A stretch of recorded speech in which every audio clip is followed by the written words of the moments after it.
Hi, welcome to ShowMeTheCurry.com. I'm Anuja. And I'm Hital, and we constantly get asked over and over, when is your book coming out? So today we'd like to introduce our book. Yay! And we'd also like to introduce Dr. Raj Patel, who co-authored this book with us, and we're super excited to share this with you. Thank you very much. So the reason that I started writing this book is I'm a medical resident and I work in the hospitals, and sometimes I'll see patients who are sick with diabetes or heart disease and at the end of their rope. And it's sad to me and it's sad to our team that if they had known how to live a healthier lifestyle and eat better food, they probably could have prevented getting sick in the first place, or getting that sick. So I kind of was compelled to do some research and find out what are the links between diet and health.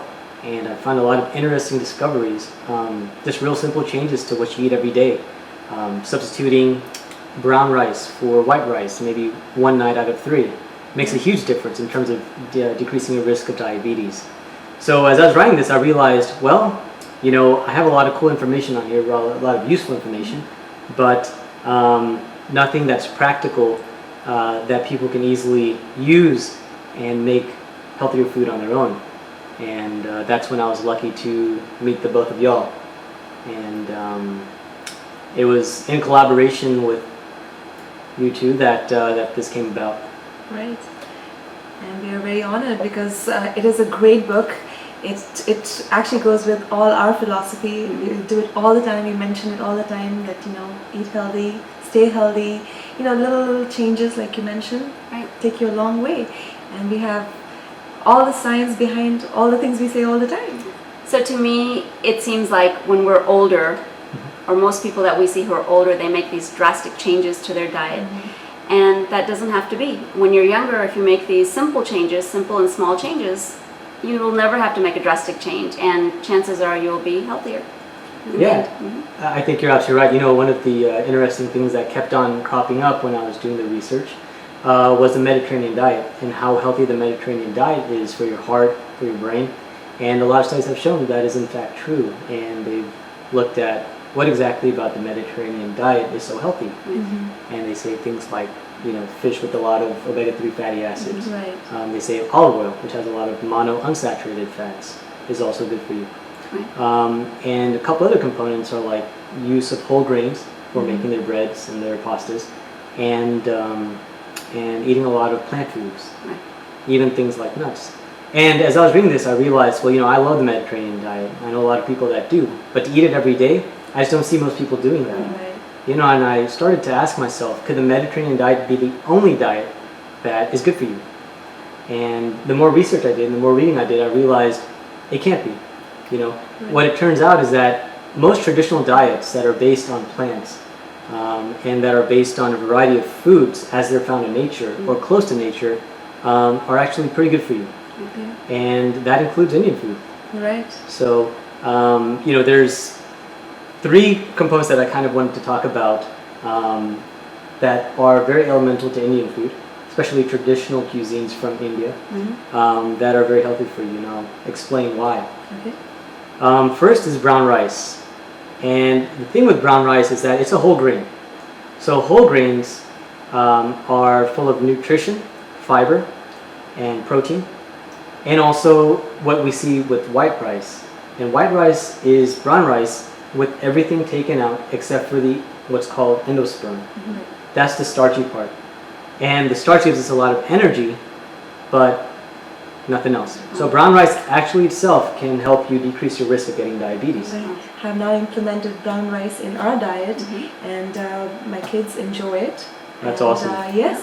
And so whenever we do make rice, it's brown rice now. So thanks for that. Yeah, you're welcome. And I think in general about fattening foods and healthy foods, there's a lot of misconceptions out there that anything that is fattening is bad for you. Prime example are nuts. They're so good for you, yet people shy away from them because they're fattening. Good people fat hear is it bad fat. Exactly. And that's the key, actually. You hit it on the nail. Thing is, with nuts, nuts are full of good fats. Fats like omega-3 fatty acids, monounsaturated fats, polyunsaturated fats, and it's been shown in many studies that actually having nuts on a regular basis, things like almonds, pistachios, walnuts, of course, reduces your risk of actually getting both heart disease and heart attacks. And so this is probably the healthiest snack that you can eat. And just to add one more thing, you know, the most quintessential part of Indian food is the spices. Right. And you all know all about that. Our tagline is adding a pinch of spice to your life. Exactly. And you know, the stuff makes Indian food Indian. This one in particular, it's called turmeric, is probably the most healthy spice that we know of, that the science has actually showed us. There's a guy named Bharth Agarwal, Dr. Bharth Agarwal, out at MD Anderson, and he's been doing research on turmeric for more than 2 decades. And what he's found is that a component in turmeric called curcumin actually reduces the amount of inflammation that helps cancer cells grow. So bottom line is that curcumin in turmeric actually helps prevent the growth of cancer. So you've got a few cells that might be cancerous, but this kind of stuff that's in your bloodstream will actually help it not become a tumor, which is when things get really bad. Right. And they believe that other spices have similar properties too, and that it reduces the overall level of inflammation.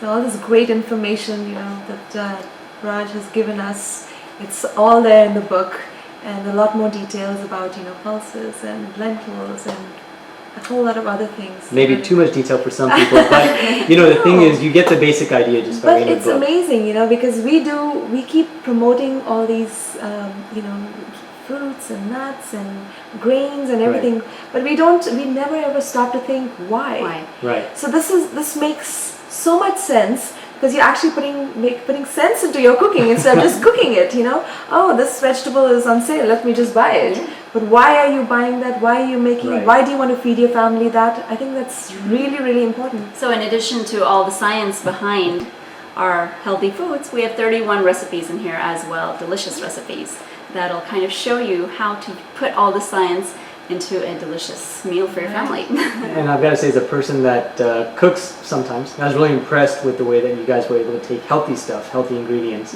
and actually make the same sort of Indian recipes that I grew up eating, but healthy. So we're so honored and proud to be a part of this book. It's wonderful. Thank you. You know, it's a big honor for me that y'all also decided to help with this, put this together. And it was really great to find out that, you know, people who are making these recipes and have thousands of people watching are on the same wavelength and understand the importance of introducing healthy food to people.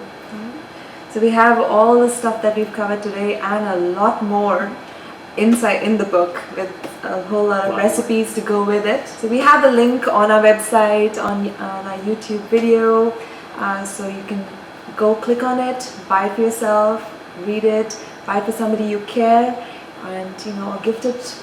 It's a fabulous book and a wealth of information. So thanks again, Raj, for coming. It was my pleasure. It was Thanks for great listening. collaborating with you. Absolutely. Good luck. Thank you. Good luck to you all.